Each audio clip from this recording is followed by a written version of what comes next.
Kep Congo TV 27 243 chaîne Bisso, chaîne ya Baramboka. Ozali bongo na témoignage, ozali bongo na information, ozali bongo na préoccupation. Benga Kep Congo TV 27 243 na numéro ya téléphone de WhatsApp 27 78 40 90 244 plus 27 78 40 90 244. Wana zali bongo numéro ya chaîne Nabino, chaîne ya Baramboka Kep Congo TV 27 243. Ezali bongo chaîne ya diaspora esalami bongo na Cape Town mpona bainformation ya mboka, bainformation ya diaspora. Ozali pe na témoignage, ozali pe na préoccupation oti opesa mpona kolelisa mpona kotombola diaspora congolaise. Alors benga na numéro plus 27 78 40 90 244. Wana numéro ya appel pe ya WhatsApp ya Kep Congo TV 27 244.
Balingami Baramboka Congo mbote bipai biso bozwi makuki ya kotala video oyo esalami na mwana mboka Steven Bosweli papa Malachi na kati ya Kep Congo TV.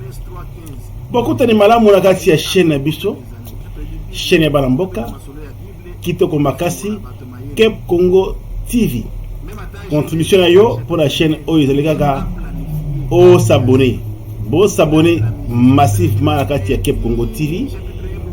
Et puis, comme ça n'a été, cliquez sonnette et notification de façon à ce que ceux qui vidéo et salami, alors YouTube a retenu les notifications pour te oyeba que Kep Congo TV et Tchebongo vidéo à ce capote et sungayo ozwa boanya ozwa mayele.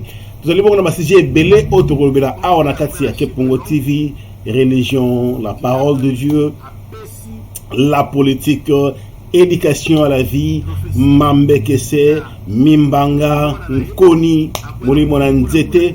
Oyo batu mingi ba lingi malheureusement ya ngoni batu balingi mingi surtout na mboka Congo na Kinshasa et pai wapi balobi Congo Kinshasa mboka elengi. Alors, biso tozali bongo bana ya Nzambe, je suis disciple de la voix, suivant la discipline de Jésus-Christ. Notre mission, c'est de réconcilier le monde avec Dieu. Même si nous pouvons aborder n'importe quel sujet, mais avant tout et premièrement, nous déclarons toujours la parole de Dieu pour que Dieu soit toujours en première ligne, que Dieu soit toujours en première position. Parce que nous sommes nés pour vivre et nés de nouveau pour servir dans la maisonnée, dans le corps de Christ qui fonctionne. Et notre mission, c'est de tirer ceux qui traînent encore dans les ténèbres vers l'admirable lumière de Dieu. Que Dieu vous bénisse abondamment. C'est Papa Malachi Steven Bosweli, Nakata Kep Congo TV. Mwana ngando akufaka na mbongete jamais bana mokile banda makofi mandumba madi. Lelo tokolobela nini? Lelo tokolobela phénomène oyo ezali kobebisa mokili mingi. Surtout na mboka na biso ba jeune lelo ba komi bimela mela. Bichiachia. Alors bandeko basi alingi azala na batono na sima, autant kola tobenga angata mona batoyo. ata mona batoyo na sima lokola 007 munduki James Bond.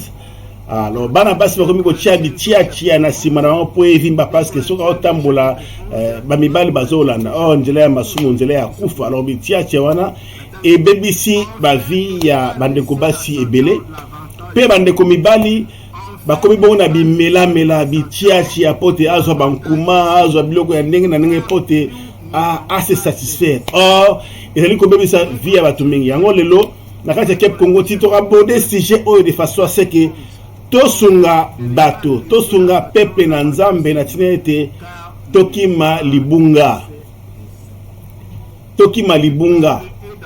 Bible bisi biso na lobaki tobana toujours na nzambe na kati ya Cape Congo TV fondement toujours la parole de Dieu pour la kosunga. Alors to kosunga na sens nini Bible bisi biso fuyez l'impudicité. Quelque autre péché qu'un homme commette, ce péché hors du corps, mais celui qui se livre à l'impudicité pêche contre son propre corps. Ne savez-vous pas que votre corps est le temple du Saint-Esprit qui est en vous, que vous avez reçu de Dieu et que vous ne vous appartenez point à vous-même, car vous avez été rachetés à un grand prix. Glorifiez donc Dieu dans votre corps et dans votre esprit qui appartiennent à Dieu. Le salaire du péché, c'est la mort, mais le don gratuit de Dieu, c'est la vie éternelle qui est en Jésus-Christ. Sans la sanctification, personne ne verra le Seigneur. Voilà les dangers. Voilà les dangers. Ozangi lola, nalobaka mingi, moto azangi lola, pe bato mbingi bakozanga lola. Oezali ofele, tikaka le nom puissant de Jésus-Christ. Bato mingi bakozanga lola pona azaki lokuta. Bato mingi bakozanga lola po azaki moyibi. Bato mingi bakozanga lola po azalaki bongo na bondumba. Yango nazoko aborder sujet au parce que sujet oyo bato balingi yango mingi malheureusement photo sunga. Et yango nalobaki na vidéo musu na salaki soko lingwe ba dégradation ya société. Soko lingwe ba dégradation d'une nation. Alors, regardez seulement les comportements, les langages, le style de vie des gens dans un pays, dans une nation. Vous allez comprendre vraiment degré à dégradation en nation. Donc, voilà, Mboka Congo, par exemple, les loyaux, tout le monde a vidéo, tout le monde a 10 ans, 11 ans, 12 ans, la Kindumba, n'a pas qu'à Juma. C'est grave. Donc, il y a un thermomètre pour la dégradation et la nation. Au moment de la vidéo, je suis ça ndenge bande komibali bazolo ba biloko bazoko melana nzoto na bango pote ba comme ça nzoto na soki ndenge ni pote ba se satisfaire sexuellement. C'est vraiment grave. Voilà pourquoi Cape Congo TV 27 243 Papa Malachi Steven Bosweli Mwana Ngando akufaka na mbongo te les suivants disciplinés de la voix na ye pona ko aborder sujet au pona ko sunga parce que tozawa notre mission c'est réconcilier le monde avec Dieu, donner des conseils, les conseils du Seigneur pour aider, pour sauver les vies. Ceux qui sont humbles, comme Dieu dit dans sa parole, l'humilité précède la gloire. Dieu résiste aux orgueilleux, mais il fait grâce aux humbles. Ceux qui seront humbles, ils vont écouter les conseils et par la grâce de Dieu, Dieu va sauver leur vie. Alors, yo molinga mi mwana nzambe, yo motonyo so mwana mobali. Laissez-moi vous dire une chose. Baki si ba pharmacie par exemple, oyo to bengi bongo Viagra, en anglais to bengi ngo Viagra. To Cialis, ezali bakisi oyo basala yango mpona ba vieillard. Bakisi wana ezali bakisi oyo epesaka makasi nkuma mpona bato bakomi mikolo baso na bopikiliki te baso na makasi te. Alors à partir de l'âge de 60, 65, 70, papa au télématin. Et puis, papa mikolo on a basala soupe na ba set sous makasi te. Une fois par semaine, 2 fois par semaine, ou ça peut être une fois dans 2 semaines, ou peut-être une fois par mois.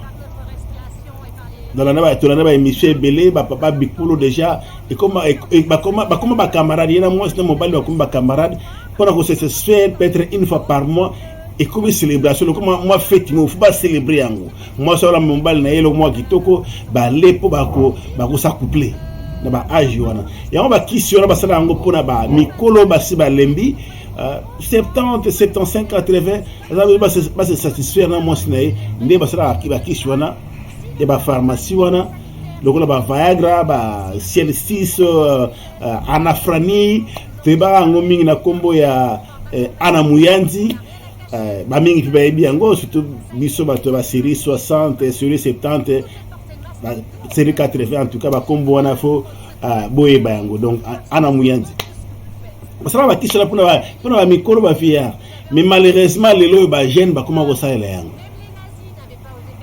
potea ba kisankuma. Alors laissez-moi vous dire une chose, aux alliés qu'on se détruire à partir âge de 18 ans au bani comme la biloko wana tant comme on a 40 ans nous avons kufa même à 40 ans à partir de âge 30 ans 35 ans nous avons comme dépendante et comme on dépendre de produit wana oh ba produit wana basala pour ba jeune te basala pour na mikolo ba vieillard pour parce que estimer bango nzoto telema pour pas se satisfaire mais yo jeune aux la force naturelle aux anango selon âge na yo mais aux sur Ana Muyanzi au meli aux sur Viagra au meli pour te baksa ba extraire à force pour ba travailler petiora lokolo kanakaye petiora funa bukaye petiora funa liaye petiora funa niataye petiora funa sentir allez anga balaro oui lokolo aller bala olingo bukaye olingo niataye fa sentir il faut bukaye mais laissez-moi vous dire une chose di mela ozo mela wana po pesa mwana mwasi wana toli ninga liaka bambongo et ko détruire pesa liko détruire nzoto na yo okomona 30 ans 35 ans okomona problème otelema souté bilo wana ko mela nde bisi yo nzoto yango Kep Congo TV et ye na vidéo pour ko expliquer que soki oyoka kabiyoka yoka ba bisa ka o mela biloko ti komeka kututi soki o mela ba comprimer wana ko saela yango te mon frère vous allez komi bomma un jour aux en a problème na libala na yo bali nzamba sali yo grâce au bali mais au télé magali sous-souté 35 ans, 40 ans, au téléma sauté comme qu'on dépend de quand on va comprimer wana. Malheureusement, et qu'on peut ça un problème, n'engé vidéo moi ça zole la comment mi bali ba satisfaire bangote. Alors ba cause moko ya ba cause yango parce que ba jeune likolo ya biyoka yoka likolo ya bilanda landa bazo mi tia biloko bazo mela biloko ya mystique. Pote et baksemango ba force ba multiplier ba force imagine mutabandi ko mimbanga bolimbisa et pas la sud-africain ba bantu na moi bon condé moi limimia pour la komisa ba terme wana za moi pas simingi mais de toute la façon tous allez éducation à la vie émission vidéo ya éducation photo le ba totanga kombo ya eloko nango tout ça eloko nyusu na kombo nango vraiment voilà c'est un peu ça donc sexe. Alors olingo se satisfait olingo mela babiloko wana eza mabe makasi yango to epo susto sunga de l'âge à 18 ans muta comme adulte nzoto ali ko fonctionner normal ce qui peut abali avant eza mabete na bamboka na biso na Afrique chez nous les Bantous ba jeune bala même avant ce qui à partir de 18 ans déjà comme adulte au bali eza mabete si 30 ans, 35 ans, 40 ans, mon frère, dans le ami Bali, c'est pour ça la paix vidéo pour la passer. Parce que les autres cherchent la vidéo européenne, Sima Ebele, Toyo, Banini, 007 Munduki, James Brown, pour te faire un zone les caboués, à bouleverser, à tenir bateau sous dans les feux. Ah bon, vous avez balé malheureusement. Donc on a balé bah si tu ça la vidéo sous. Vraiment ils a pas mingi. Donc de 18 à 40 ans, on a posé au mélange bilo wanati. Lia bien. Ça la exercice. Même ya kotambola oyo, ozotambola makolo par exemple kingabwa tindolo to ami Congo.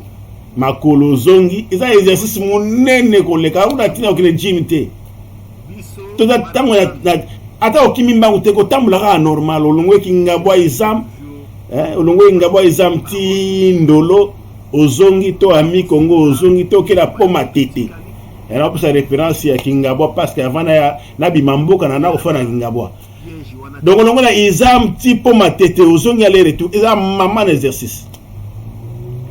Alors nous autres ezali bongo souple ozolia bien ozo se reposer normal mon frère de âge à 18 ans ti 40 ans ozo na posa ya bimela melate soki yobala ogo sepela normal na libala na yo na intimité sexuelle na yo na mwasi na yo okoza na kokoso moko te yango tosengi bino ba jeune message ya Kep Congo TV Steven Bosweli na kati ya Kep Congo TV botika bimela mela e kazali kobebisa nzoto ya bato e kokomisa yo dépendant ya ba biloko wana bimela lelo ba produit ebimi ebele bino moko boye bina niveau ya Congo tozoyoka awa bankuru ba power bino benga power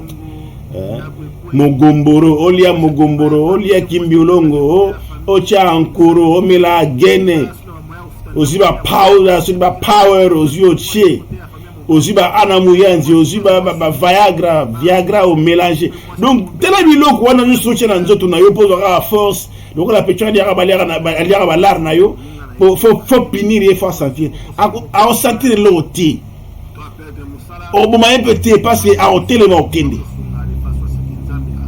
ma okende obuma epete attention aux juillet de 22h ti 10h à lobby ou de 20h ti 10h à lobby a hôtel ma okende pa na bango donc obuma ete lo sana yo no oti nzela rai o sana yo no oti o sari lo oti a hôtel ma okeshe bango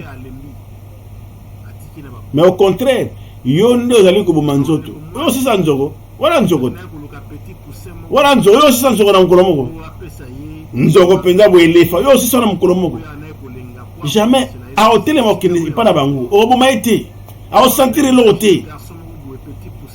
Alors yo ndo zali ko bebisa nzoto na yo jeune parce que plus tard dans la vie likolo ya bimela na zo mela wana ba power ozone ba kimbelongo ba mogomboro osangisi wana ba viagra ba anamuyanzi ozobo manzoto na yo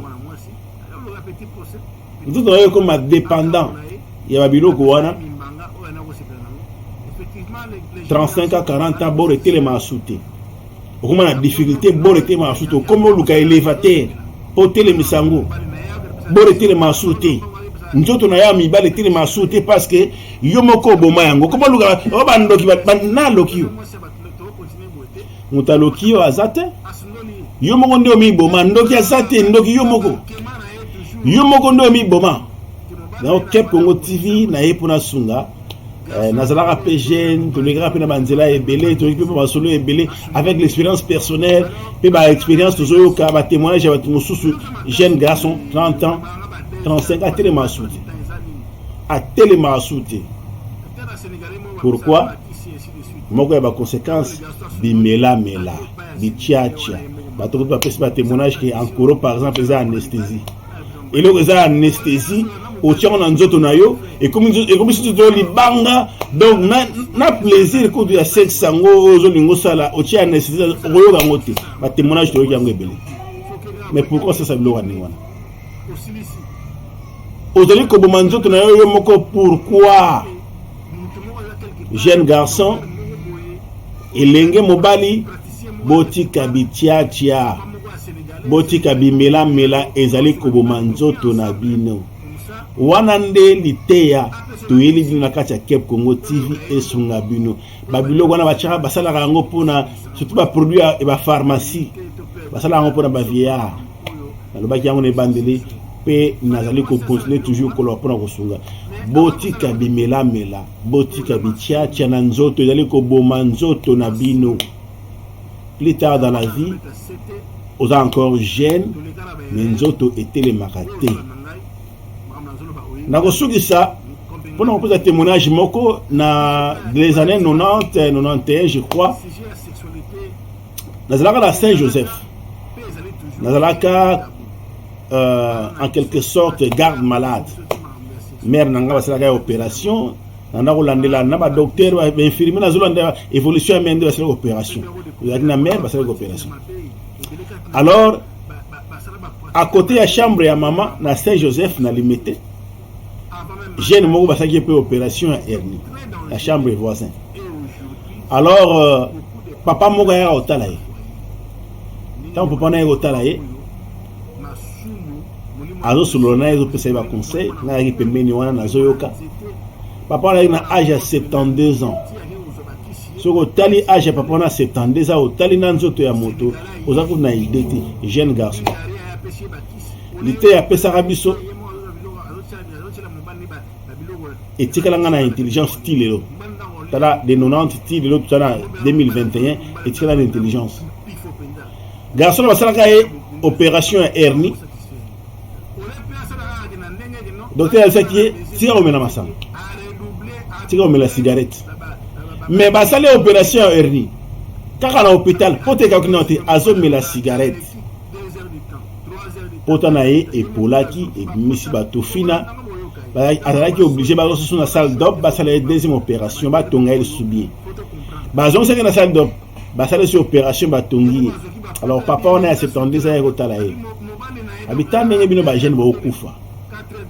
Vous avez mis ma bino moko. Bah ça l'opération hernie. Docteur a dit que la cigarette, zelata pote kauka. Si vous avez un hôpital, ne comme la cigarette. Mais tu as si on met les cigarettes, on met bomi moko. Si vous avez un kufaki, bah ça les opération bah mi balé. Pour na bozo bah na logo mo zali donc inutile et quoi apporter rien. Au contraire, cigarette plus à tiber. Habita langai. Atuni biso. Est-ce que bi âge nangai? Tobite papa, âge na 72 ans. Tondi mate. Alors ngala na âge à 72 ans, puis ça comme ce conseil. Na moi si moko. Na milanga masangate. Na milanga cigarette te. Bilo mi sato. Ay ça comme moi si moko, na milanga masangate, na milanga cigarette te. Mais biso le ba jeune ya lelo tulingi. Vous en a basi ebele. Donc villa Kinshasa mobimba. Vous avez moi na limete, vous avez moi na lemba, vous avez moi na njili, vous avez moi na preto Congo, vous avez moi na bandal, vous avez na moi na delvo, vous avez moi na barumbu. Donc dans mon colomo il faut répondre partout. Comme maman na micro parce qu'il faut on rekosa na téléphone. Vous avez yo non pas ce qui ya Marie-Jeanne, bazo be on a téléphone zo kosa te na musala. Il faut qu'on répondre partout.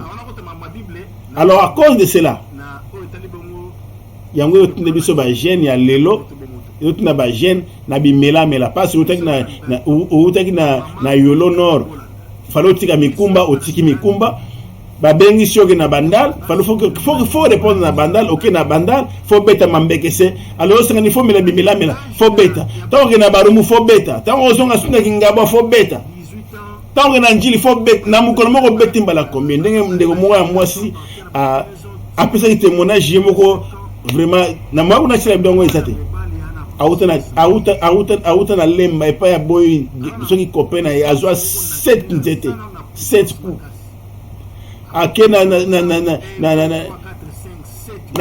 na campus na Inikin azwa 5 coups azonga na matete azwa soki na mukolo moko jeune fille ibo kabi oza ko lokate oui eza ko loka mais comment yo mutu moko aki a eu 7 coups, a eu 6 coups, a eu 5 coups. Na mukolo moko na 3 mibale. Un exemple ya moi na mukolo moko na 3 mibale a eu 7 6 5. Alors on est ça puissant force ya ndenge wana pona mwana mwasi donc na bana basi comme na bimela mela. Ameli bimela mela pona na 3 4 5 garçons na mukolo moko. Eza mawa mingi. Yozola nangai na kasa Kep Congo TV ndeko mobali jeune garçon komela mela te soko mela ka tika ceux qui bandeko na yo ba camarade na ba dire ça que non faut maintenant avoir wana faut que je ne fasse sentir faut ni ataye fasse sentir faut boucailler les salaires du péché c'est la mort.